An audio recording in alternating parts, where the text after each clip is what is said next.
welcome back to another episode of Cigar Store Idiots. I'm Rob. Got Andrew is back with us today. We missed Andrew. Man, I'm glad to be back. And what a great episode y'all did last. Thank you. Last episode, you didn't even have to be a baseball fan. That was a true American story. It was awesome. Yeah. I was sitting there listening to it, and just what a great job y'all did, and you really brought out. I don't know, he's American dream, really. Yeah. Of course, I got Tyler in front of me over here. How's it going, everybody? The one thing on that podcast, getting to sit down and talk to Charlie, me being a dad with a son that played baseball, it just, man, for him to be able to watch Charlie come up, as a child all the way to the big leagues is just amazing. If you haven't heard it, you don't have to be a baseball fan. It's a great story, and it was a great podcast. Wished I could have been there. Yeah, we're gonna do it again though. Charlie wants to do it again, so we're gonna do it again. Okay. All right, I got a couple of things I want to go. I want to give some shout outs. Man, I hate saying shout outs, but if you can come up with a cooler word for me to use and not use shout outs, go to www.cigarstoreidiot.com and let us know, man. Give us some feedback because I truly hate saying shout outs. But anyways, here they go.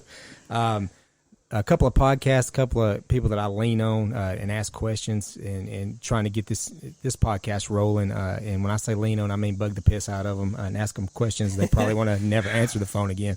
Youngblood Life, my good buddy Devin and his wife Shannon, they do a podcast, just everyday living with their family. Some great stuff.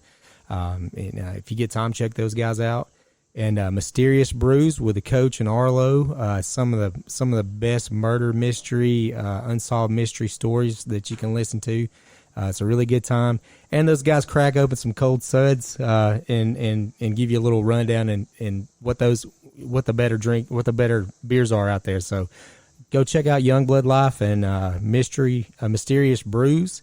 I also want to give a shout out to the Canoe House in Rome, Georgia. They carry some pretty incredible gear over there if you're into fly fishing or if you just want to wear some cool clothes.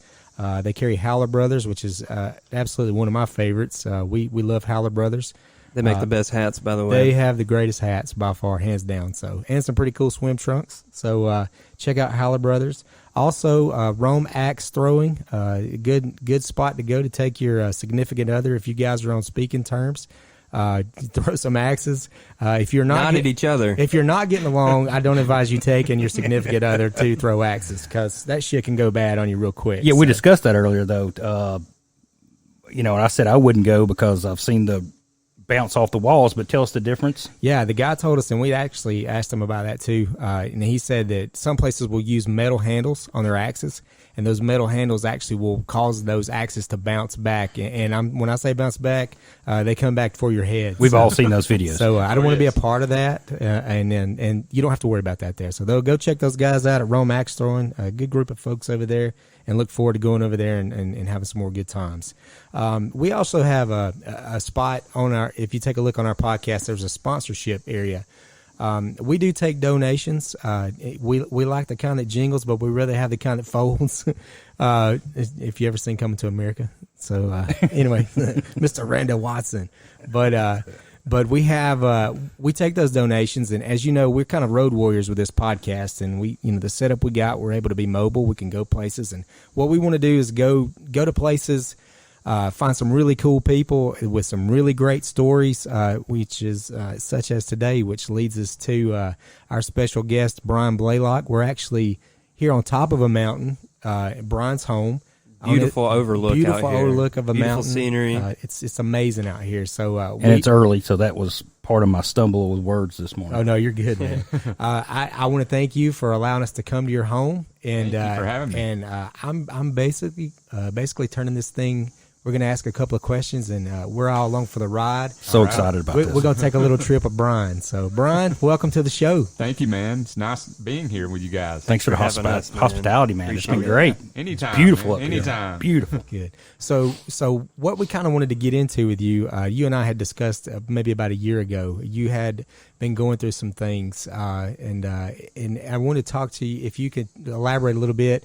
When you actually had you went on a mountain climbing expedition, and you came back, and I think was it? You had to be quarantined when you got back. You were out of the States. So I went to the Yucatan Peninsula, and we were doing a lot of exploration of the Mayan ruins down there. We went to Chichen Itza, and I don't believe I caught the Zika virus there. But then we went to another Mayan ruin that's surrounded by these marshy areas that are mosquito infested. And I was trying to be all holistic and stuff and not use DEET. Sorry, I don't recommend that, man. Use DEET. Use DEET. Right. Use DEET. Yeah. I had a little red and black striped mosquito land on my right forearm. Just one mosquito bite. Well, 14 days later, every symptom of Zika virus came over me. I mean, my rash had a rash. My eyes were just blood red. Fever, no matter what I did around 101, you could not get rid of it. You couldn't take enough medicine to get rid of the fever. It just stayed. Unreal. And bones were just aching horrible. I was back and forth from the Centers for Disease Control, and they were telling me to quarantine because if a mosquito bit me here, then that one mosquito in a quarter-mile radius will infect those other mosquitoes. Unbelievable. Really? So I could have started a major problem. You could have started a COVID. I could have been. crazy. But I was that guy that was quarantined in Northwest Georgia. I quarantined, for about a month. Okay. And it was rough. I would go back and forth, and they would draw blood. They were basically just trying to get a plasma so that they could develop a vaccine off of me and some other patients too. But before they could do that, I ended up curing the Zika virus out of my body with this interesting molecule. Okay, man. Gotcha. We cannot wait to It'll be so dope. we cannot wait to hear this story. So if you could kind of go over the process of where you got this idea, Okay. and then how you got to the point where you pursued it, you were there, you experienced it, and the things that happened to you in your personal life after this Exactly. this experience. So little did I know that mosquito would actually be the catalyst that would bring forth a great awakening, like within my own life. Like I was under a just social conditioning slumber of, I was living, and everybody does this. I was living my life based off of what everybody around me told me was, and that's a strange thing. And I think all of us are guilty of that. We every are. day. We can't help it. We're told what to do every single day. And we can't help it. We're a product of the society that raised us.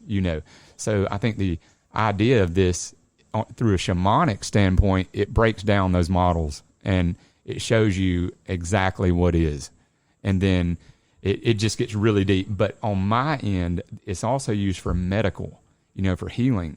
I had never, ever touched any type of substance like this, ever. And I probably would have never done it had it not been for Zika virus, but I was very desperate. You know how active I've always been. Sure. And to give you a backstory on Bryan and I have known each other for years. We've been in the gym industry, personal trainers. Bryan's way more active than me. Bryan climbs mountains, and he's always been super fit and super positive, and so when you start experiencing things that change the way that I would know you, it would be a shock to me to watch you to change, and not be who I've always known you to be. Exactly. Yeah. And it was interesting. Thank goodness though for hippie friends. And I mean that. No joke. I mean that, because my buddy said he saw me. I would be so sick. Some days more than the other days, but I would be so sick, and then I would have to drive through Atlanta traffic, with a fever, body aches, and this Zika virus had a very odd edge to it. I've had colds, flu, you name it. This had a little strange edge about it that I really can't even describe. Honestly, it was just felt like a very chaotic virus, and it was just difficult navigating. Just ravaging your body. It was just, I felt so weird. Every time I would go into meditation too, while I had this virus, it was very strange. I would literally just see scenes of human mortality, and I could see the impermanence of everything. It was strange. So you do meditate? I do. Can you go into that a little bit? And yes, prior to experiencing the molecule, I would meditate, and it was decent. I could kind of sit there for about 30 minutes and my mind would clear maybe for 5 minutes of the 30 minutes. Right. And it's just kind of like I don't know how to describe it. It just really quietens your mind and just puts you back to center. No matter what you've got going on in the day, Gotcha. it's just gone, if you can get into that spot. But the problem is a lot of people, because you need to be trained with meditation, I feel like from a child on. It's like a muscle, It's hard to be 30 years old and then just all of a sudden sit down and expect to go into this strange state naturally. Right. Because our lives are way too complex and busy now. They are. Yeah. And our minds are running everywhere. What is happening mentally while you're in a meditative state? Absolutely. Going into it, you're like, the start, or for me anyway, the start of it, my mind's racing, thoughts are coming in, thoughts are going. But here's how you meditate. Okay. So it's okay. You hear people say you want to quieten your thoughts. Well, it'll eventually happen. But what you want to do is just observe your thoughts. And basically, it's like if you're, just say for example, say you don't like football, right? Say you're at a football game. You don't know anybody on either side of the team. So you're basically just an observer, right? You have no bias. You're just observing. Right. And that's kind of what it is, meditation. It's just brings you into just like an observation standpoint, and you observe the thoughts. Like, oh, I know I got my Georgia Power bill due. Well, that's fine that thought is there, but don't travel into it. Focus on the breath. Right. You basically described a family reunion, how I handled it. Exactly. Yeah. Yes. Not far I off. love it. So going back into so we're at a point where you're traveling, the virus is ravaging your body. You're looking for some answers. You're Yes. running out of options. Yes. I'm tired of people, poking and prodding and, drawing blood and doing all this stuff, driving, and then just looking at me saying, you have Zika virus, you have a fever, you have body aches, you have a rash, you have red eyes. Thanks. What's next? I'm like, you think? Yeah. But so my friend's like, man, quit messing with this. He said, I know the way. And I'm like, really? And he said, have you ever heard of DMT? And I'm like, no, I've never heard of DMT. So he started describing DMT, and it's called dimethyltryptamine. And it's a molecule. It's also known as the spirit molecule. And I thought, okay, why is it known as the spirit molecule? And he was explaining it. And so I immediately had my phone out, just scrolling, doing research. And it's just an infinite rabbit hole of research that you can do on this and probably never reach the bottom, to be honest. But it was amazing when I started reading this one article about a guy, and it kind of scared me because they also call it the vine of death. So I'm like, okay, what does that changes mean? things. Yeah. That changes things. And I love Joe Rogan just because of UFC and stuff like that. So, I had listened to him, and my buddy told me, he said, go listen to Joe Rogan and listen to this podcast about DMT, and it'll explain it exactly how you need to hear it. So I went and listened to it, and it explained it. And so basically, dimethyltryptamine is a compound that's found. We all have it in our body. It's endogenous. Right. Yeah. It's probably in that plant right there. There's a lot of plants that have it, but you can't extract it. So it's kind of interesting. There's a drink called ayahuasca. My wife has done that. That might be a cool podcast too for you guys. But that's mixed out of 2 vines from the Amazon rainforest. Right. And what they do with that one is they put an MAOI inhibitor in there, so it blocks your body's ability to dilute to it. break down the DMT. Exactly. Right. That's So why you- you can't just eat grass. Right. And So you just linger and linger in that state, but it's not quite as deep as if you pass the blood-brain barrier with the powder form of what they call the acacia bush. And this is what I encountered. Okay. He put me in touch with a medicine man that could do this. And so I started researching the acacia bush, and I thought, this is interesting, because guess where you find the acacia bush? On Mount Hilrod and Mount Sinai, where Moses experienced the so-called, AKA, burning bush. Right. So this opened up a whole new can of worms. I'm like, that's interesting. Yeah. Okay. So very interesting. Yeah. Okay. So I meet with the shaman, literally borderline panic attack, scared to death, because you can have some horrific, and probably will if you encounter it enough, some horrific things that you see and experience, of just what death is.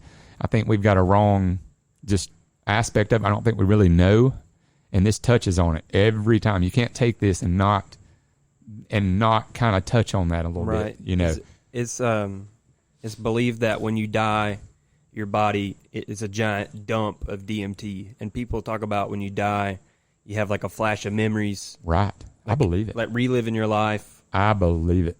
I do believe it. So it was interesting. Okay, so with the Zika virus, a 101.2 fever I had. And I'm like, okay, so I'm going to do this strange molecule while I'm sick. This makes sense. What could go wrong at this makes point? Sense. Okay, so the pipe is loaded. It's this little white powder, and I'm like, oh my gosh, this is what is going on. But the powder, and I've got a picture here I can show you, and I'll let you guys get pictures of it. But it's just the broken down version of the acacia bush. That's how you extract it. And this is what's left over of the residue, and it's called the dimethyltryptamine. And so you load it into a smokable, I guess, pipe, or they do it vape-wise now too, I think. But I did it the pipe way. And what I thought was so cool about the medicine man that I had, he mixed with it mugwort. And have you guys ever heard of mugwort? No. You should go get some literally right after this. It's so cool. Is that in the Harry Potter section? I would not doubt Mugwort, Hogwarts. I'm trying to get it all dialed in. I wouldn't doubt it. What is it? But it's just an herb that basically when you take it before you go to sleep, and man, you will have the most vivid dream recall. It'll be tattooed on your brain. Really? If you dream, you won't have to sit there and try to remember what happened. No, you will know, like it's an experience, right? So he put that in there with that because he knew that, you know, I had to go in deep within myself, die to self, so that I could see the true nature of myself and then find healing. So he wanted me to. He knew there would be things that I would have to come back and remember. And they call that integration. And this is no joke. If you ever encounter any type of plant medicine substance like this, the psychoactive, any of them, it doesn't matter. The ceremony is important, and what you see and what you learn and experience, that's very important. But how you integrate back into your body afterwards, because you're going back into the old shoes that you used to feel, you know, and you're different. When you do this, you're going to be different. You know, if you ever encounter it, you can't do it and not completely be folded inside out. Life changing. Yes, absolutely. But can you go into some of the things? So right, but before that, so did you drink ayahuasca or you smoked DMT? I did the smoke version. I got you. They thought for some odd reason, I guess that would be the better version that I would need for it. And what I've heard it's short, like 15 to 20 minutes. It is. It's very potent. Yes. But as to ayahuasca, it digests through your. That's right. So you're looking liver. at 3 days of that, correct? Well, sometimes depends. I mean, yeah, you can do 3 day it could ceremonies. be hours, or it usually lasts about 8 hours. Okay. But it's not as intense, right? But it is. Don't get me wrong; it's very intense. From what I saw, I've never done ayahuasca, but from what I saw, oh my goodness, very intense. Especially for a lot of the U.S. veterans that I watched down at the church that were taking it to, you know, cure PTSD and things like that. And man, please go into some of the people that you had around you that were going through this ceremony with you, the types of demons they were battling. Man, okay, so when I did it from my personal, like I will have cold chills the whole conversation. It will. I cannot talk about it and it not. But when I was doing mine, it was just personally me, and I thought that was so cool. That I didn't have to really, because you can, like if we were in a group setting doing a ceremony, I could blend into your consciousness, because really I think it's the same consciousness, you know, just experiencing itself as mine, but it's just one consciousness. You feeling that we are all one. Yeah, you'll get that. I feel like we're little transceiver, like little towers, radio towers, and it's filtering in this same consciousness, but it's experiencing itself through all these different modalities, you know, of who we are. But yeah, with my personal experience on this, so it takes about 2 to 3 hits, depending on how potent it is. Right. Well, this little medicine man had it down pat, buddy. I'm not even going to lie to you. He was the Walter White of DMTs. And, you know, and it could have been that I've never really had I've never really been out of my consciousness, you know, like this. I've never experienced anything like that at all. So it was just very foreign. But the first time, he said it's gonna be like breathing in a house fire. I'm like, well, that's great. That's great. So I'm ready for that. So I inhale the first one, and he's saying hold, hold, hold, hold, hold, and he just keeps saying that. And then when he does that, I'm not even kidding you. For just a second, I thought there was a hornet or a wasp in the room, and it landed on my head and stung me right on the top of the head. It literally was the worst burning feeling ever. Really? It was. Yeah, physical pain. It was a literal, felt like a wasp stinging the top of my head. Wow. And I'll describe that after what he said. He said it was the pineal gland decalcifying very rapidly. And you know, I don't know if you've ever studied fluoride in the water. Yes. It calcifies the pineal gland. Yep. Which is interestingly, Yep. That's interesting. But People say that's our third eye. exactly, Right. the seat of the soul or the third eye. Yep. Yes, things like that. But it really, really, really stung very bad. I was up doing this. He said, "No, you're okay." I'm like, I don't feel so You're like, okay. I am not Yeah, okay. are you sure I'm okay? Right. And then I started getting this very odd feeling just over my whole body. That's the word for it, odd. Just straight up odd. And he said, "Okay, I need you to do another hit." And I'm like, "Oh, man. Nope. Not Okay, happening. for real?" So I did it. I took the other hit. Okay. And here he's back at it again saying, hold. Are you still on Earth at this point? Oh, yeah, absolutely. Okay. Hold. And then he starts sounding a little different. Everything starts, fractals begin forming in the room. And I mean like mandalic fractals that are so geometric in shape. It looks like a snowflake. It is perfect geometry. Everything. It's moving. It's spiraling. It's radiating. It's literally overcoming, you know. And I don't know if you've ever experienced like passing out before. Yes. But it kind of feels like, you know, that right at that last moment, it feels like the air is leaving the room, you know, and you're like, wait, am I breathing right now? So that was what was going through my head. And I was like, I don't feel right. I'm very scared. And I don't know that if I said that out loud or if I said it, you know, in my head. But either way, I was like, I was very scared. But at that point, you thought for sure you were dead. You died No, right there. not quite. Okay. Then I hear this guy say, "One more." I'm like, man, okay. God. I'm not kidding y'all. Out of all the challenges I've ever done, black belts, martial arts, all the mountains I've climbed, all the weightlifting, everything, you name it. It was the hardest thing I've ever done to raise that pipe back up and do one more. Really? Oh yeah, it was wild. And as soon as I did I started hearing this, like, I don't want to be real high pitch in this, but it's like this ear piercing ringing noise, like just like that, and it's just getting so incredibly loud that I start becoming the noise. I'm like, wait, I am this noise.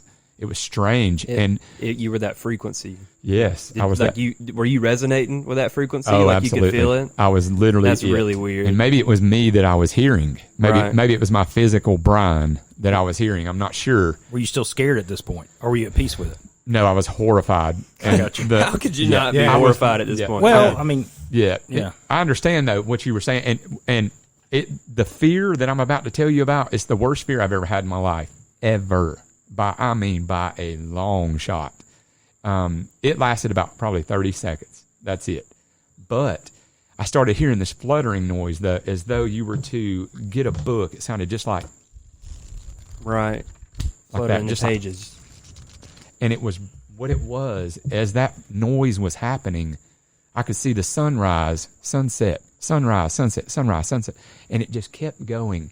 And then I all of a sudden started feeling like a static electricity all over my whole body, like if you were to lay on your arm and it go just really bad asleep. Right. Well, at that pins and needle feeling, you know, you get when my whole body started doing that. And then for some reason, I was still referring to I as me, Bryan, and I was still here on earth. I was still in my body, but I was becoming, I was dissolving. Literally, I was dissolving. And the more it dissolved, the more it came on, I stood up and I'm like, okay, I'm dying. I think this has been mixed wrong, and I've literally taken something. I'm literally going to die. And when I said that, I turned around and I looked at myself, and I was still sitting down, but I was looking at myself. Not in a mirror, not a reflection. No, I was totally out of your body. You were over your body looking at yourself. But I was still referring, exactly, and I was still referring to me as me, right? Like as Bryan. I hear people say that, but how real is it? Like, oh my physically, goodness. It's more real than you this. are another being looking at yourself. It is. It really was. It really happened. It really happens. Absolutely. It's a tattooed experience on my head. No joke. It's literally on my brain. I can never forget it. Could you physically touch yourself? Like, I don't think could so. you reach out? I don't believe I could. You were just kind of locked. Just a vision. I stood up and I saw myself, and that fluttering sound behind me was just like, and there, all those days, as those days were going by, I could see my body aging, sitting there. Almost like days in a calendar. Yeah, and I started looking rough, man. I'm gonna look like a real skinny Gandalf when I die. If that's my death. Yeah, I'm just amazed in this story. And it's wild. Like literally, I could see my hair grow out, turn white. I could feel all of what little muscle mass I have. I could feel it just withering away. I was an old man, I think I was 93, 97, something like that. And, I don't know if that was my actual death, what I saw. Maybe. Who knows? But I started literally feeling a heavy pressure in my chest. And I was like, man, yeah, this is like a heart attack, And I could see myself as the old man, so I got to feel that. Jesus. So I stood up, and then, I guess I stood up. It was one of those weird things. I was out of the body too. Well, then I noticed these little golden streamers of light, and they were like, that's the noise they were making. Little bitty, like fine fishing line, right. Very small, like trails. Yeah, little trails, and they were coming out of the sky, literally, and they were literally going into my fingertips. And the more that they would go into my fingertips, my fingers would become that golden light. It's almost like when water gets caught on the spider's web. Oh yeah, absolutely. Right. Yeah, absolutely. And it would just, the more it went, the more that golden light took of me, the less of me I was identifying with. It was like, you went to Pepperell. No, you didn't. You were just almost becoming material at that point. Right. You drive a Jeep. No, you don't. You have Zika virus. No, you don't. You think a tree is a tree. It's not. You went to Shorter College and graduated. No, that's not you. You have 2 black belts. Nah, that's not you. And it started taking these things from me, and I'm like, man, no, this is getting very uncomfortable, because all these things are the things I use to identify myself with. That's how I know who I am, as Bryan.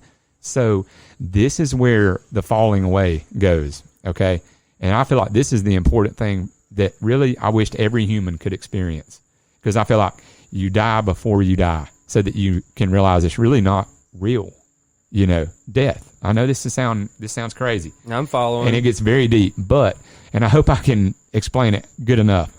But the more it got up towards my heart center, not my head really, but my heart center, I started like, okay, it's like, you're Bryan Blaylock. No, you're not. So it got down to the point, no joke, I literally had to let go. I had to let go of my name. That I had to let go of everything I thought I was. And in order to do so, you have to let go of even the idea of letting go. It is the wildest thing. And it basically, if you do that big third hit, that's why these shamans make you do that, because you can't resist it. You're going. It doesn't matter. Right. The only way out is through at that point, but a lot of people are so scared on that number 2, they stop, and you're caught one leg here, one leg on the other side. Yeah, it's stuck in the doorway. Yes. Yep. So, when you go in there and you experience that, so basically my body turned into a solid white shaft of light. Okay. and it was infinitely high as it was below. As above, so below. Almost like an axis. Yes. Yeah. So I don't know why I keep thinking about this, but are you inside or outside? I'm outside on this one. Yep. Okay. Yep. Okay. Under a cover. I got you. Okay. Okay, so the actual setting of this going on. Yeah. Okay. Yeah.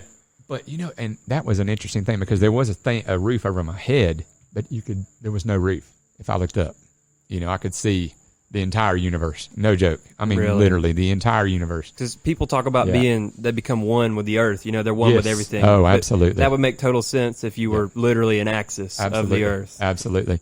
And it showed me, and this, I literally learned what life is on earth here for every human. No joke. So basically, this is what I saw.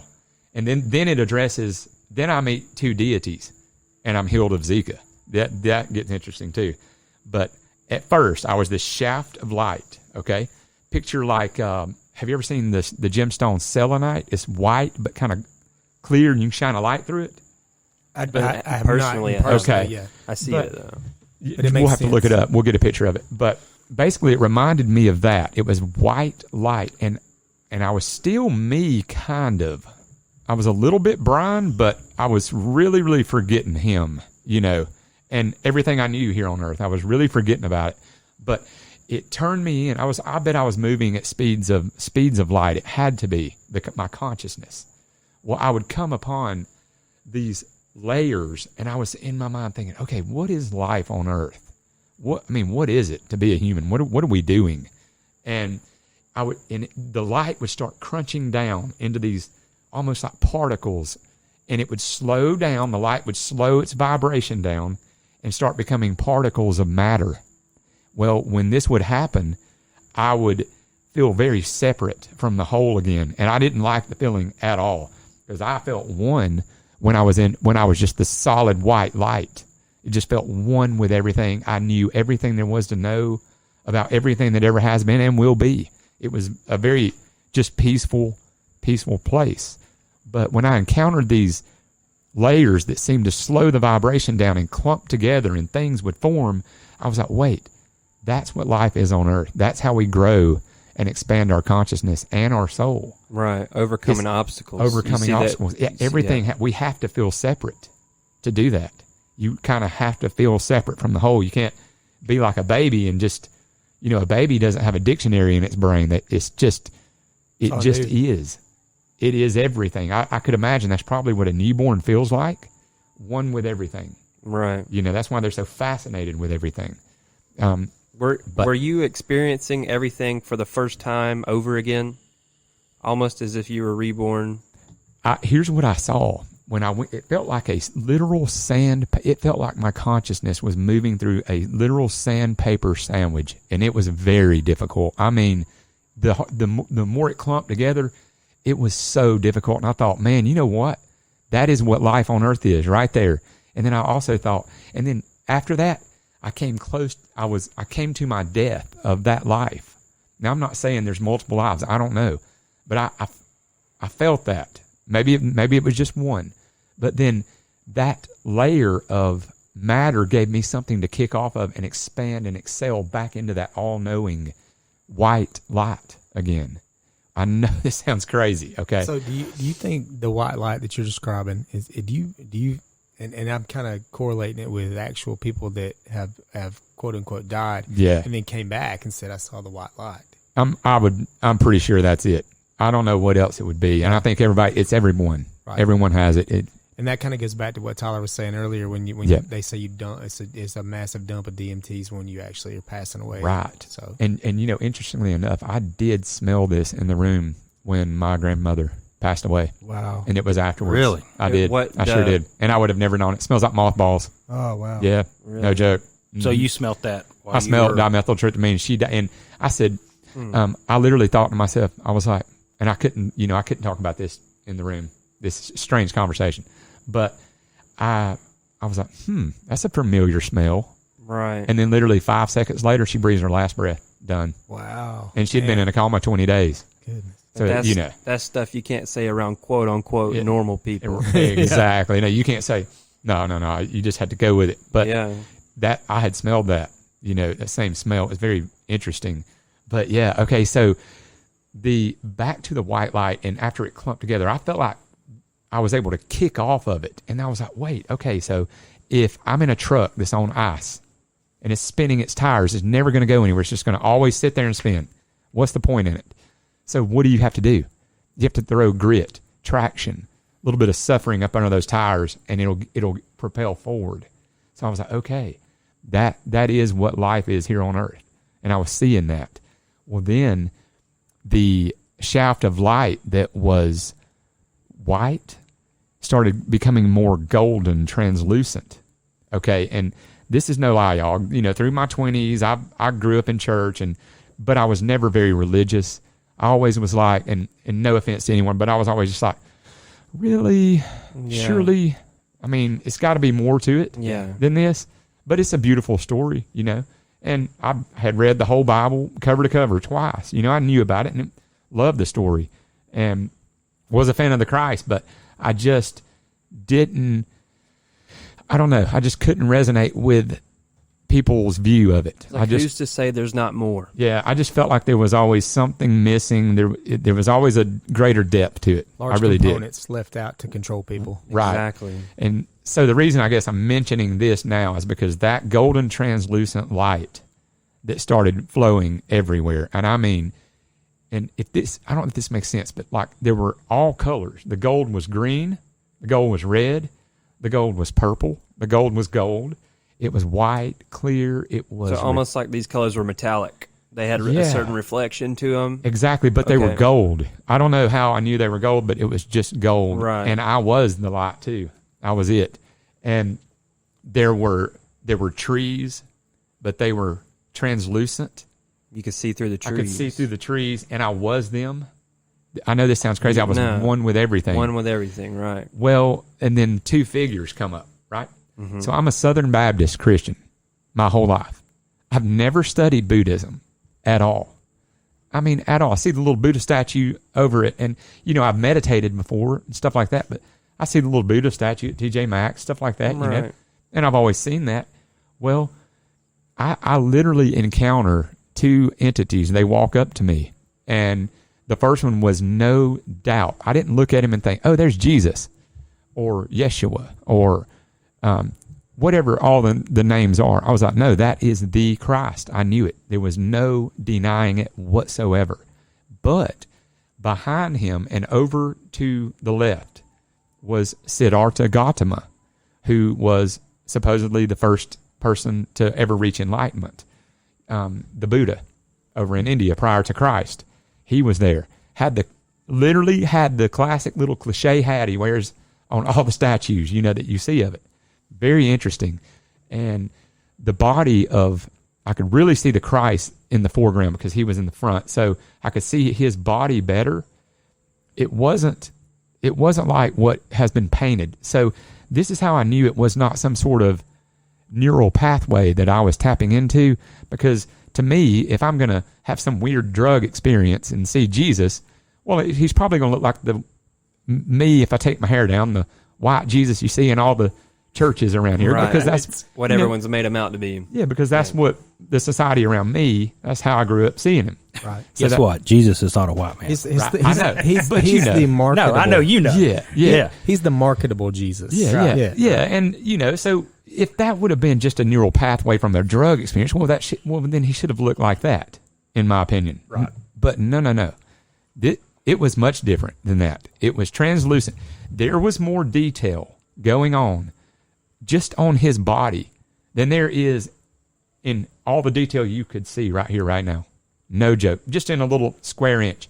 And there were mandalic. It was see-through.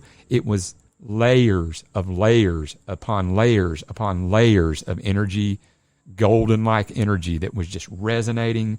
If you've ever seen NASA take pictures of the sun, and they have these, you know how the solar flares they'll shoot out. Right. Well, there were solar flares, it looked like, shooting out from his body and Siddhartha behind him. From the top of Siddhartha's head, actually. There were these flares shooting out, and they were gold. And on the end of each one of these flares, there was a disc, like some sort of spherical ball. And it would come apart, twist, and go. I know this is crazy, making that noise, but it would echo and kind of sound like it was over a synthesizer, is what it sounded like. Yeah. And they were slowly spiraling around the body of Christ. But when one of these would encounter where my consciousness was, when it would spiral through, just for a moment, you would know everything there was to know about literally everything there is. I mean, you name it. Total enlightenment. You would know how to make an iPhone if you wanted to focus on that. You know, whatever you focused on, you would know it in its entirety instantly. Yeah. But you think pretty much what that meant was that you can achieve anything, you know, through hard work and dedication. I think so. That and not that when the ball passed through you, that you instantly knew everything, but just that you knew that you can do everything. I think so, and I think also it showed me that I am everything. That it is just everything is light condensed down into different vibrations, so that it is experiencing itself differently. Right. So it kind of showed me that I am really everything, and I think if we focus, and you are, everybody is, right? And if whatever we focus on, you definitely can achieve it for that. And you know, I like that phrase too. That which we seek is really seeking us. You know, and that's cool. So like you seek baseball, really baseball was seeking you. Right. You know, and you are it. Like you could see that. And I've got another experience that I'll tell you all about too on the same molecule that really taps into that. Whole different story. Well, look, I'm telling you, I definitely want to make this an occasion we do frequently. So it's Can we just leave the story now with Jesus sitting in front of us? Man, okay. It's so back unreal. to Jesus. Unreal. Back to Jesus. Right, yeah.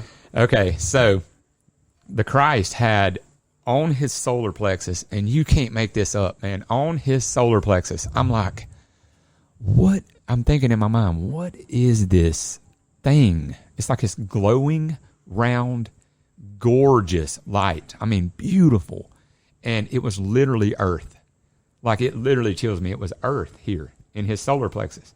And I remember saying telepathically, absolutely no words were spoken. I remember saying, can you heal me of Zika? And no joke. And I still don't understand the mudra, but there's things called mudras that you can do with your hands. You have to research those. You can even alleviate backache, toothache, whatever, by finger positioning. But there was a mudra, and you always see these ascended masters too. They're holding their hands in certain ways. Those are mudras. Well, he raises his right hand. And in yogic science and stuff, energy is said that energy enters into the left and leaves through the right. Well, he raises the right hand, the two fingers here, ring and middle finger, touches the third eye region of my brow, which I thought was really interesting. Touches the pineal gland area. Yeah, right over your, Right there. And as soon as that happened, it literally felt like I turned into, it's not what you would think when, you know, you hear people say, oh, Christ touched you. You would expect just amazing bliss, right? I'm telling you right now, when I felt like literally I weighed 1,000,000 pounds and I was being drugged, just like horrible drag, like a fishing lure or weight in a really swift current, but stuck. I just felt like I was being horribly drugged. And all of a sudden, I saw this little blue round circle that had these little tentacles on it, all around it. I could literally see it in front of me. And I was like, wait, that's Zika virus. And then I was like, wait, no. And I'm Zika virus myself. I'm even it. It was just the catalyst I needed for this awakening, you know, for me to see this. And it was so strange. Literally, that virus shot down through my body and into my right big toe. I knew it. I knew it when it happened. Yeah. Okay. At the time, I owned Stonehaven Metaphysical, which I just sold so that I could do real estate. But I said one more question, and the experience was fading away, and I could feel it fading away. And I was kind of glad, actually. It was just right. It was beautiful. I'm ready to go back home. Yeah, it was beautiful, and I loved it. And I mean, it was great, but it was just so different from this, you know. I said, can you give me the tools to make Stonehaven everything it needs to be? And you know, like when we're in elementary school, we do those little classic, those little races, the little relays, and you grab the little baton and run. Well, it was just like that. Christ turned around, grabs this scroll, and it was a scroll like, and here's another thing, that if this was just some random drug-induced slumber, well, that scroll would have been double rolled, because that's always how I've visualized scrolls. And it wouldn't have had big, beautifully ornate, mahogany-looking wooden caps on the end. No, this was like one big roll, huge, about this long, and had these gorgeous, ornate wooden, but keep in mind, all of this was translucent golden. I don't know that it was very physical to touch. Right. You could just see it, and you could experience it. And he just basically handed me the scroll. And then all of a sudden, the shiny black, this dazzling darkness started appearing around me. And I could see Christ and Siddhartha Gautama. I could see him in this golden cube, and it faded off and up and to the right. And I came back to. I started seeing the room. I looked at the shaman medicine man guy, and he looked like something out of Pharaoh's tomb. No joke. It was wild. The walls still looked very, very like the little walls up on the side of a building that was there, and then the little thing looked very hieroglyphic, if you know. I've heard that things while under that substance or any psychedelic substance, it's almost like it's sketched. Are things almost as if they were sketched? You know, I've heard that too, but it was never that for me. Not for you. I don't know why, but everyone says that, like literally across the board. Yeah, from what I've heard with the DMT, everything is very crisp and very a lot of hieroglyphic stuff, and very like you were saying earlier. Yes, very, very, very detailed, very precise. Everything is perfect. Absolutely. And you were saying like, if it were any other drug-induced slumber is what you said. Yeah.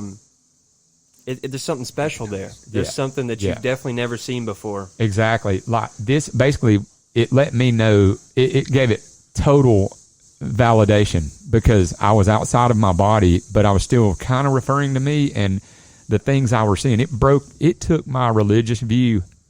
First thing it did, I should have said this earlier, as it was dissolving the things that I used to define myself, like even down to Rob West is my friend. It dissolved that. Right. Everything. It dissolved the fact that I'm married, that I have a mom and dad even. Do you feel that you fully experienced ego death completely? I mean, 100%. Right. Absolutely. Because there was a state there where there was no me at all. And I was the I. And then I could see the I in every other human. And I feel like the same I in you is the same I in me is the same I in you. Right. Experiencing it's interesting when and I think that's why in the Bible it says love your neighbor as yourself. Your neighbor is yourself. You know. And I find another cool thing in the Bible too, because I asked in the trance, there was a huge mandalic thing that was just. I'm not familiar with the term mandalic. It's like a mandala. Have you ever seen those? You see them like on a tapestry or on those Persian rugs, right? You know, those round, real cool looking shapes. Gotcha. Yeah, I know what you're talking about. Okay, all right. Basically, a perfect snowflake. That's a mandala. Okay, all right. I could see that, and it was energy flowing, and I was it, and I was like, what? I was like, what is this? What am I? And it just said, I am. That's all it said, and that was audible, and it was so audible that it became me. And so I find it interesting that, you know, even when you read about Moses in Exodus and the burning bush, what does he come down saying? I am that. I am. That's kind of interesting.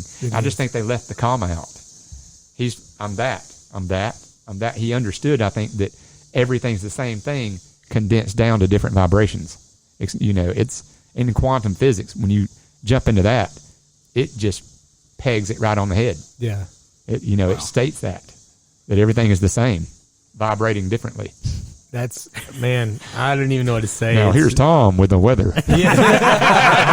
Right. Man, I mean, like, that's awesome. When we had talked about this a couple of years ago, and you were kind of, I got a small abbreviated version of it, and I was like, man, what an unbelievable, I mean, it's just unbelievable journey. I got a question for you. Yeah. Well, actually, I want to let you, what changes did that make in your life?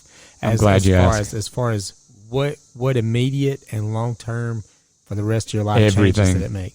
Okay. Yeah, down to the color. Might I just down to my say, favorite color. it is such a beautiful view out here. I mean, Thank you. The mountaintop through the trees. Oh, thank you, bud. Man, I'll tell you, the changes were instantaneous, more than I could have ever thought, and it sent me into about a year of depression.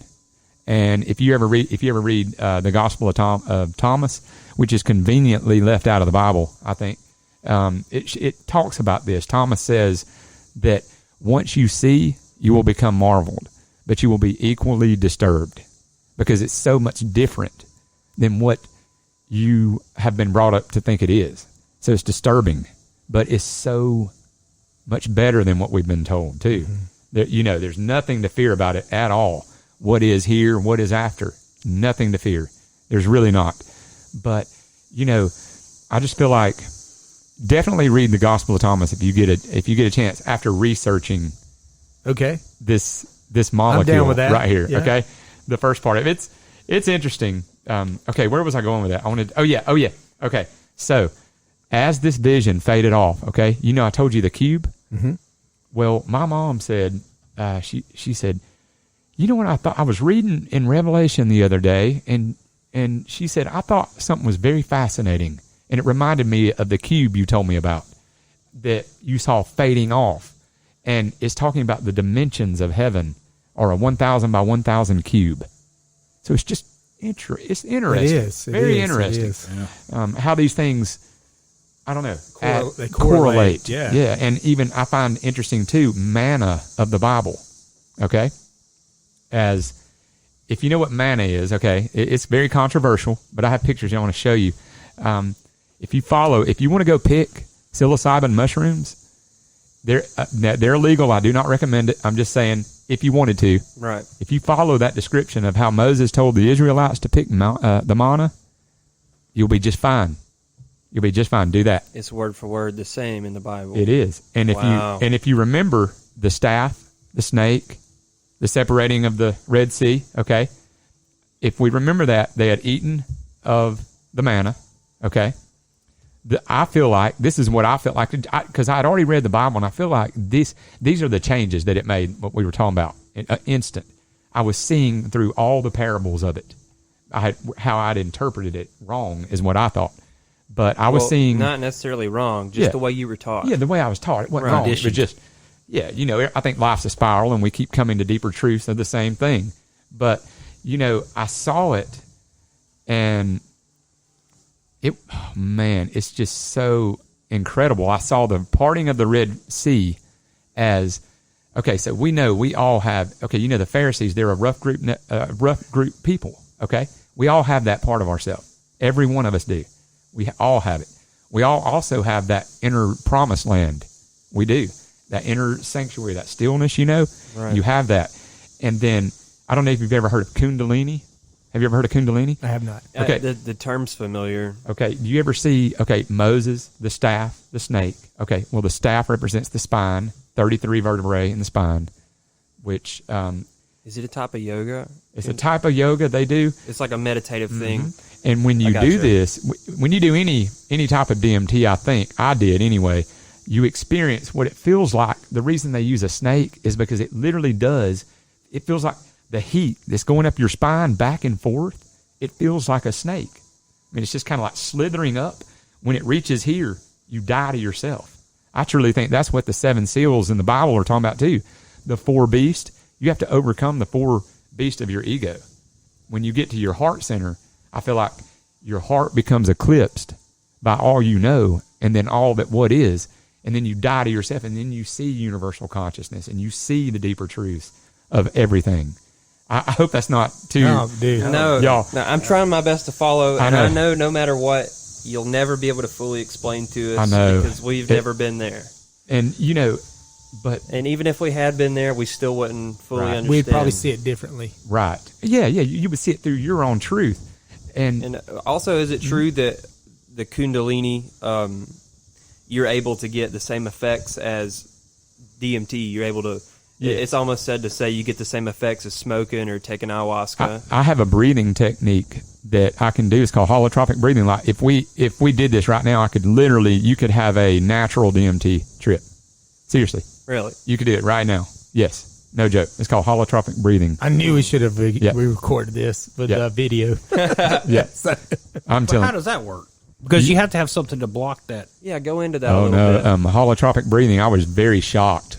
I was actually more taken back by the results of holotropic breathing and how I relived the death of my granddad in full vivid memory, in vision, like literal vision, as though I had taken something, like a hallucination, had taken nothing but a glass of water. And no joke, it was after breathing 45 minutes, holotropic breath work, and it's not easy, but you get into a state at about 30 minutes to where you go and you kind of just start flowing. It starts naturally breathing for you. It becomes a rhythm. It does. Yeah. Your body will do. Y'all, if you have trauma, if you carry trauma, and everybody does, I promise. Everybody does. I started seeing the trauma of my low back. You know what it was? It was unresolved grief from the death of my granddad. And I was able to relive it and observe it and understand it through holotropic breath work. It took me back because I'm like, I didn't know you could breathe and get that type of result. Anybody can do that. Anybody can So do you it. feel like, You could do it right now. so you feel like, okay. Yes. So there's nothing blocking anybody from being able to experience No. that. If you do holotropic, I tell people, Western culture especially, we have not been raised to meditate or anything like that. We don't know at all what we're doing as a whole with that. And we just take a pill for it. And Yeah. we're a bunch of miserable, unhappy people. Yes, absolutely. Our central nervous system is not even remotely caught up with the rat race of our society. Right. We're just quick to go somewhere to get diagnosed to get a pill so somebody can make some money off of us. Exactly. And this breath work, just off that breath work, my back didn't hurt for over a year. Literally. Really? Over a whole year. Unreal. Yeah, just off of a breath. It never hurt. I slept on the ground that night. I mean, normally I wouldn't be doing that. You know. I mean, it's better now too. But I just find that interesting that you can experience this. People don't have to take a substance, It's just right there. But you have to lay down to do holotropic breathing because I'm telling you right now, you will pass out if you don't.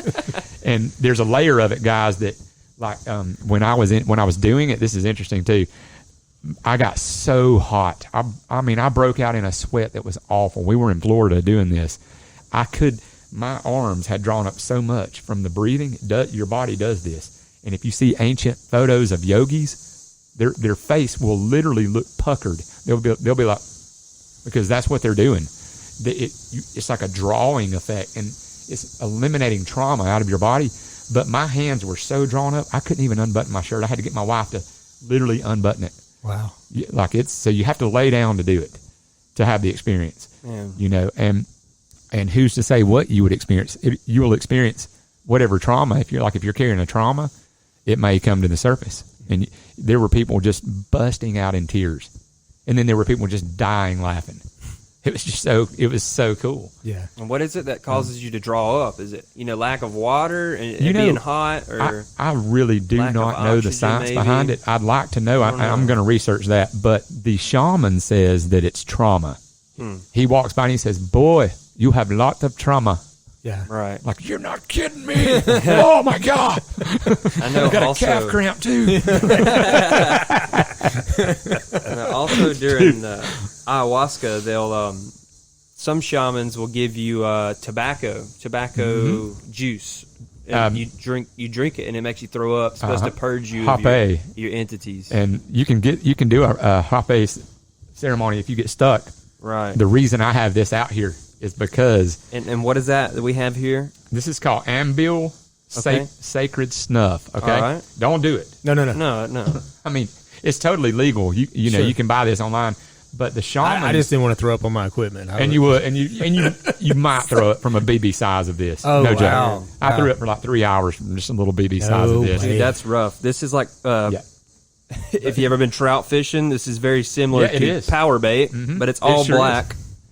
I tell you what, and man, it even smells like power bait. It's pretty rough. When they make this, they're singing to it for 18 hours straight. And you put that in your stop. mouth. They take shifts. So what's the purpose in it? Okay, so what you do is a tobacco.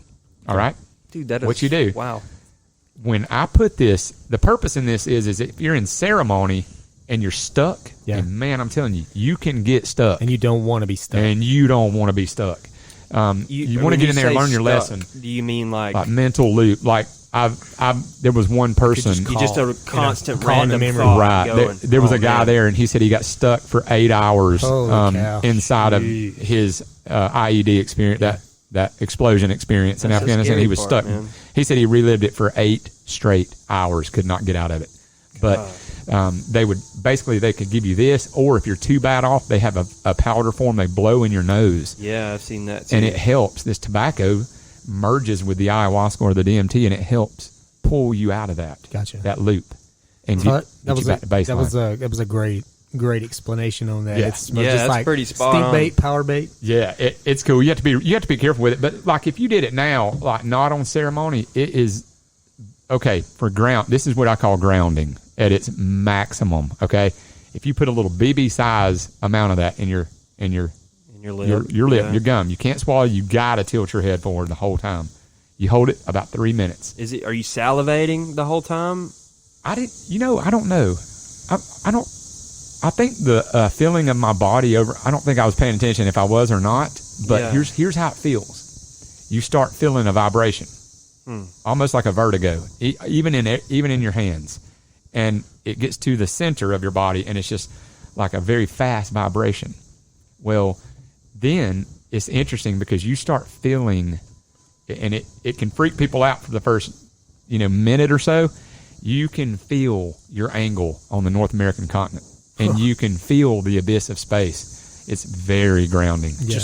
Just that. Wow. Wait, this? No DMT? No DMT. Nothing just psychoactive. That. You'll see people when that little phase kicks in. Some people, not usually, but you'll see people trying to grab the ground. Hold on, they're going to fall out into. Is there just free falling. Grounding? Is there nicotine in this? Yes. Mm-hmm. It must be very potent. It is. But that's a very good. Okay, so if you have they call them throat imbalances, chakras or thyroid, whatever they say, or you have trouble getting your words out, or you speak like too a much, speech impediment, whatever, stutter, this can help connect the heart to the brain, and what's between the heart and brain, the vocals. Yeah, the vocal. It helps you connect the feeling with the thought and get it out. Right. And it's an interesting thing. To experience. That's really cool. That is really cool. Man. And I wanted to show y'all this too. That's just a little diagram of That's what it looks chemical like. makeup. Yeah, pass that around. We'll take photos of this and upload them to our these social will all media, be on these. YouTube. and we'll can pass them make around sure if you that you want. guys can take a look at these. Check this little guy out. Is this the root bark? This sure is. This is ayahuasca here. Right. Okay? Yeah. Yep. And correct me if I'm wrong. This is the Cappy. MAO inhibitors. That's it. Mm-hmm. And the root bark is what it contains DMT. Correct. Exactly. Gotcha. I think that's correct. Yes. This is the powder form out of this tree. This is pure DMT. Or not tree. Sorry, the bush. The burning bush. The burning bush. Burn the bush, and interesting things happen. Yeah. I just find this real interesting. This is a really early painting of Adam and Eve. It just doesn't look. It just didn't really look like an apple to me. No, it looks like mushrooms. It looks more like an amanita. Yeah. Yeah. And here's a snake, yeah. which is Kundalini. I find this interesting. Why would they paint Christ with a mushroom gill around his head? Why would they do that? Yeah. It's pretty interesting. Some of these older paintings. And even this is this Amanita muscaria? It is. The red and white? It is, and I find that awfully odd, and that even goes along that there's a whole story about Santa Claus and Amanita. Yeah. We're doing that in December. Yeah. Absolutely. Sure. That's interesting. Yeah. Look, I'll say this, man. We look at all these things. I feel like as a society, we've all been gypped out of things that could give us a healthier life, mentally, physically, and live in more harmony with each other. Absolutely. As opposed to being at war with yourself or with your neighbor. And those things I think have just been held back from us, and I feel a little gypped about it. I think plant medicine is something huge, and it can't be profited on. Exactly. So and it's irrelevant in today's terms. Yeah. Like what's this stuff here? Wild American Shilajit. Here, take a look at that Wild American Shilajit. We you explain this a little bit to us. We got some in our water here. Yeah. So it's like supposedly like ancient remains of even they think like Jurassic era animals and plant life. It seeps out of the Rockies, and this stuff in the Hindu culture is known as the destroyer of weakness. So if you have anything weak in your body, it'll destroy it. Okay. It's just a really good antioxidant, Gotcha. very earthy, very grounding, just a nice thing to put in your water. We have some in our water here. Especially with a pandemic going around. And you can get that at your local. You can get that at Stonehaven. Okay, all right. He sells Stonehaven in Rome, Georgia. $60 for the bottle, and it'll last you quite a while. I'm sure these guys have a website. I think they do. They're working on it. We'll they try have to a get that Facebook. out to everybody. It's as a well. very earthy so flavor. Stonehaven, Rome, Georgia, Facebook. Check them out. Exactly. And I chased a rabbit earlier, and I'm sorry. You asked me how it had changed my life. Yeah. I was going into that. It is just so good. Everything to listen to. So the cool thing about this is when I came out of the experience, this is why I went into depression, because I didn't know who I was anymore. Literally. I'm driving this Jeep, and I literally don't like Jeeps anymore. Yeah. It's meaningless. Like, why? And then I was like, okay. So I had the worst attitude in the gym. I wish you would have walked in. You had a great Jeep, by the way. I just wanted to put that out there. I appreciate it, man. That's a great Jeep. Thank you, man. So Rob knows me, how I worked out. It was religious, worked out. It was literally ridiculous, to be honest. And it consumed my life. Like, if I went on vacation and I couldn't work out, I would get mad at people. Yeah. Seriously. I'd be mad. That was your outlet. That was my outlet. If something came up during the day that interfered with my workout, I would be literally furious, because it made me feel good about myself, right? It gave me part of my identity. Yeah, there's something about that after workout feeling, man. There is. That's your endorphins. It's great. But y'all, for no joke, about, I'd say 3 to 6 months after, I could barely muster up the need or the desire to want to go work out. Right. Did you almost feel as if you were bored of everything? Yes, everything was a little dull, and they call it the dark night of the soul. They call this that. There's an actual term. But basically, I remember being in the gym, and one of my friends came up, and he's like, "Man, what you working today?" And I'm normally like chest, legs, back, buys, whatever. All about it. Want to talk about it. Yeah, I'm all at I'm like, man, I'm just in here working my ego, bro. Just my ego. Just my ego. I just had that kind of attitude for a minute. I don't know why, but I later figured out through integration why this was. And by the way, I'd go climb a mountain right now. I would. They're fun.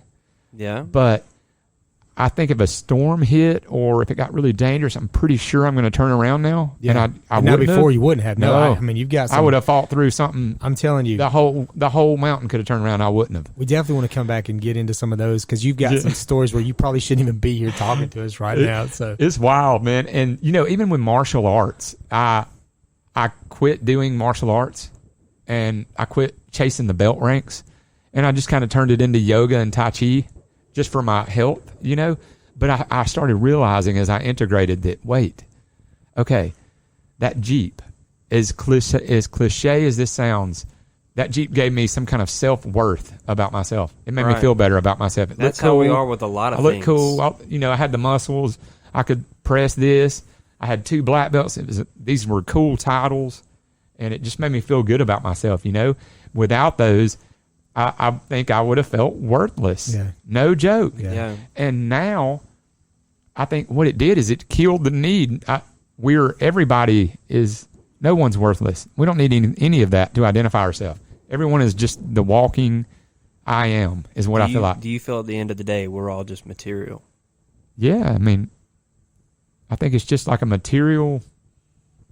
I think it's all the same thing separated into like a form of matter experiencing itself. Right. And I know that's crazy. No, sounding. I mean, and after your experience at the end of the day, when you come back to Earth, it's kind of like, my problems are really not that big. It's not. Oh yeah. It's not.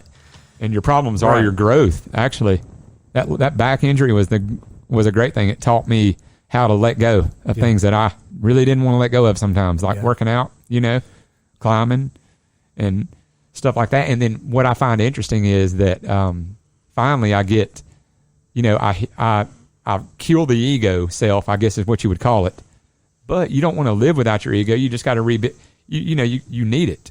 Right. But I think it's like what Mike Tyson, it happened to him. He said he went in there and he killed that 19-year-old heavyweight champion. And that's a hard guy to kill, man. Yeah. He had to face that demon and kill him. And then he could see his ultimate truth and then he could reawaken himself through a different set of eyes of knowing what is. Which makes me feel really, really sad for Roy Jones Jr. Oh, I'm worried about him, man, to be honest with you. I hope this guy has a good plan B for medical. Because I promise you, Mike Tyson is not scared of death. No, that guy right now could take on probably anybody in the heavyweight division and give them a run for their money. It's going to be interesting. Yeah, A a clear-headed Mike Tyson, Yeah. scary. It is. I said this many times, and I'll say it again. It keeps coming up over and over. But you don't miss something until it's gone. Right. That like your ego, you know. Yeah, yeah. Oftentimes, I've actually never thought of it, but I have made the comment that I'm like, I just can't believe how different I am. And people are like, it's your age. And I'm like, yeah, I mean, I get that, but no, this happened in literally 15 minutes. Yeah. I mean, Bryan, boom, done. How long did it feel that you were in that? 1,000 years. Yeah. Oh my God. It sure did. ending. Okay, I'm There out. was no end on it. But it's just 15 Yeah. minutes of your time. It's 15 minutes. That's You know what? I knew I was dead. I was just certain I wasn't coming back. For sure. And here's another interesting thing that I noticed in that space was I could see this great orangey golden glow. That's behind weird. A the lot two of people. deities. Sorry, I don't mean. Oh, no, you're good. A lot of people say that color, orange. Orange keeps Yeah. popping up, like a very warm color. It People was say that. almost like a sun, Right. You know. And I knew in my consciousness that had I walked around the Christ and Siddhartha, if I could have, I wouldn't be here talking this conversation. You would have. I think I literally would have severed. Died. Yeah. Would have died. I just had the knowing that I would have severed. I was too. You couldn't go any further. You can't go any further, and then come back here. I don't think. So you actually feel like at a certain point in that realm, you get lost in there and you won't come back out of it. I felt like you that. could have lost your I don't- life in there, but you don't think you I don't physically know could if have that's lost true. your life. I don't know if it's true, but that's how I felt. Right. You know, I think they're safer than most of our groceries. I do. They absolutely are. I agree. Which is another reason, which is very disturbing. They're not illegal if you have a shaman, but you know, it's very disturbing that these things are illegal. Why is that?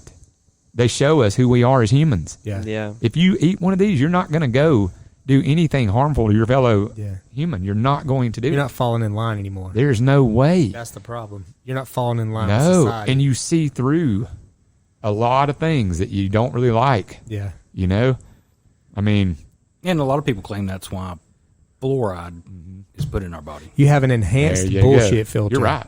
Yeah, Yeah, I yeah. mean, Yeah. a lot of people spoke on that. Uh-huh. Fluoride blocks that. Exactly. You know, help me with Yeah. the words, but Yeah, keeps you exactly. from going those places. Yeah, it keeps you from going there, and get you some skate liver ice. You can order it online. That'll decalcify your pineal gland. You'll get good meditations and stuff like that. Skate liver ice. Yes, that's it. It's just a little pill you take. But yeah, I feel like it's very it's just disappointing that people can't explore their consciousness, because you know, why would you put this thing as a Schedule 1A drug in the US? And under it is heroin. Well, okay, so here's what I find interesting, or cocaine, or all these things that people get addicted to. Opiates are awful. You know. Yeah. Okay. Well, you take somebody that's on opiates that can't get off. You take them to a medicine man. They have to get off of it long enough, because the MAOI, the ayahuasca would kill them if they just took it with it. You know, you got to have it out of your body. But they will never, ever have the desire to touch use another one of those harmful substances that are killing them, rotting their teeth out, ruining their lives. You can sever it in literally 8 hours with this stuff. That's the death of a society. It is. Opiates. It Hands is. down. Hands down. You can get that off of. You can get somebody off opiates on ayahuasca or DMT or mushrooms, or really good if you want to get somebody off opiates is ketamine, and you can go to Emory and they have a ketamine clinic. Right, and that's a big thing for It's for unreal. vets now. Yeah. Yes, I want to do ketamine. If I ever get a chance, I'm going to do it. Right. I'm definitely going to do it. And they give, that's the substance they give. So if, like, I had a buddy that had a motorcycle wreck, they had to give him that. He was in such pain, and he said he swore he died when they gave it to him. He said it was beautiful. Yeah. Man. And he described the same exact thing, that golden light, you know. Really? But ketamine, I feel like, is good for people with Parkinson's, things like these neurological People's diseases. seizures. Yeah. You know, I was just I was doing a little research last night. I saw where Ambien is being used to treat people with brain damage. And Really? yeah, it's something. Is that a sleeping thing? Ambien? Ambien is a sleeping drug, yes, but they have the constant urge to fall asleep. But through fighting sleep, this guy has a deformity in his face. He had a stroke, and he's saying that for him, his speech is all torn up and inaudible. But it was saying that he would feel that someone was pulling his bottom lip really hard and pulling the back of his head, almost like if they were just expanding his head. But like on Beetlejuice, right? Yeah, Scare him out of the something house. crazy. Wonder where they come up with these things. But when he takes Ambien, right? He takes Ambien. He's audible. He's able to speak. Wow. And That's so cool. The sad thing about it is the guy was a voice actor before his stroke. So he tries to read the Chevy ads about the Chevy at Malibu or whatever. But after he takes his Ambien and he fights his sleep, he has a constant urge to sleep. After he takes it, he's able to read line for line, act in voice and everything, you know? Wow. But there's so many things out there, man. It's wild. It's like Paul Stamets. I think that's his name. He would stutter awful. I mean, he could not get his words out as a young guy. And I think it was his brother, or somebody gave him a bag of just psilocybin mushrooms, and he climbs up in a tree. They didn't tell him he needed to take just a little bit. He took the whole bag. Oh my God. But he don't stutter anymore. I bet Really? Isn't that awesome? that is It's great. It's amazing, these little things that are Hid from Illegal. hid from us, that are illegal, and literally they're safe. I mean, you rightfully so. You shouldn't drive on these things. You shouldn't be in town, but Right. they should definitely be medicinal for people. Yeah, and microdosing is a thing. It is. I don't know much about it, microdosing. It's really amazing. Yeah.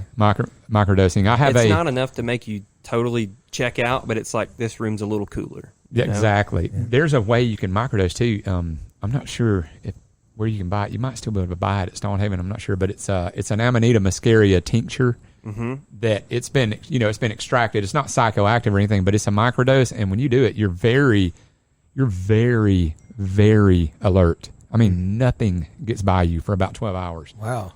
My dad's even tried it with his Parkinson's, and I really want him to do this, but he's scared, and I understand that. Yeah, there's a lot of rightfully so. Yeah, a lot of shadow behind There it. is. You never know what you're going to come out with. And I've had some experiences on it that have been just, downright horrifying. Right. Yeah. Equally that and beautiful. Yeah. Well, this is what I want to do. We can literally sit out here probably for another 5 hours and just keep digging into this. I say we do it. Just split up the shows. What I want to do, and I know you're like super busy, so let's you and I coordinate. Okay. And let's come together with something that we're going to cover on the next. Like the microdosing is a great thing. Yeah. I mean, other avenues, people that can maybe do some holistic type medicines to rid themselves of things that are harming them and harming their family. And the breathing thing you were talking about. I want to get more into that. Yeah, you can heal if you blown your low back out. You can really You can really help it 90% with just right here. It'll help you. Yeah. It'll definitely help you. And there's just some huge mental strengthening once Yeah. you get through something like that. Just There is. the endurance it takes There to get is. through something like that. You're going to come out better either way. So. Absolutely. So it's interesting. So what we'll do, we're going to go ahead. We're gonna move on to everybody's soon-to-be favorite segment of the show is 10 random questions. I love it. So what we do here, sir, what we're going to do is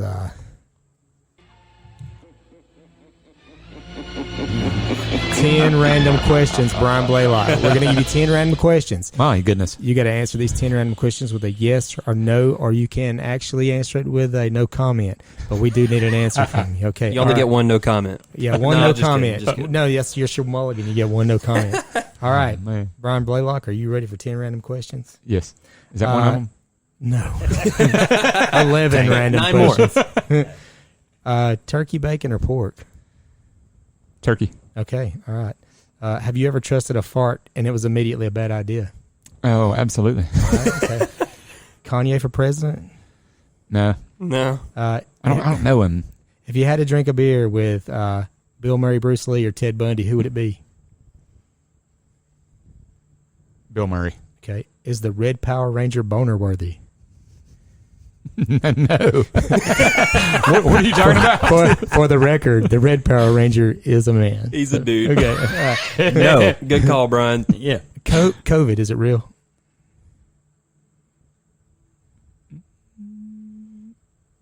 Well, COVID's real. I think it's a Yes. cold. I don't. Yes. Physically. Is Yeah. it okay? Let me rephrase that. COVID, is it as dangerous as our government is making it out to be? I don't think so. I'm gonna say no. No. Yeah. Are you scared of ghosts? No. Love them.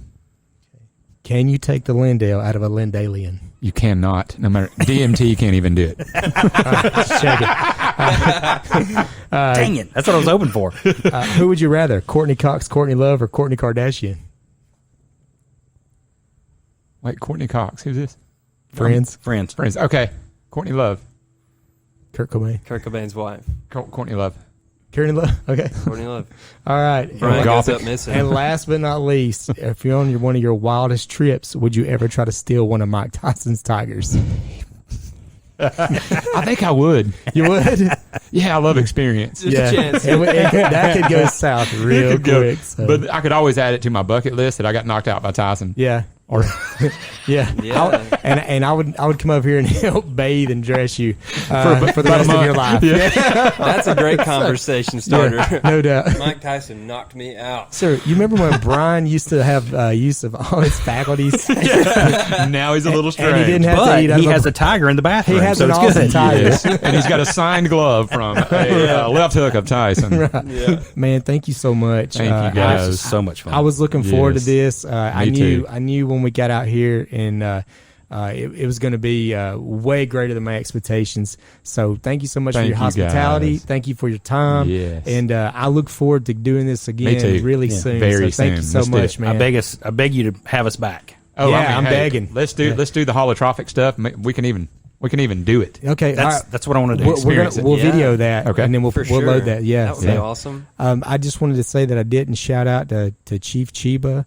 He's been over here looking at me, and if you've ever seen the Indian on the commercial where everybody trashes the United States and the tear rolls down his eye, That's him. the Chief has There we got go. tears rolling down his eyes over this. So Matter it's of fact, he has not even been facing us this entire podcast. he's not. He's too shook up to turn around and look at We're us. going to have words later on. All right. Well, everybody, thank you so much again for listening in. Our next episode, we're going to be talking with Christy Agan, owner of KA Athletics. We're going to talk a little bit about the personal training game, the small group training as opposed to Globo Gym type gyms. Right, and fitness in general. Fitness in general, Nice. and the struggles that a small business owner may be seeing during these COVID times.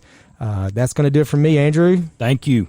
Thank you for having me, guys. Absolutely. Thank yeah. you for having us. Yeah, thank you. Yeah. Everybody, thank you for your time today. All right. Y'all take awesome. care. Be safe. Everybody be safe out there.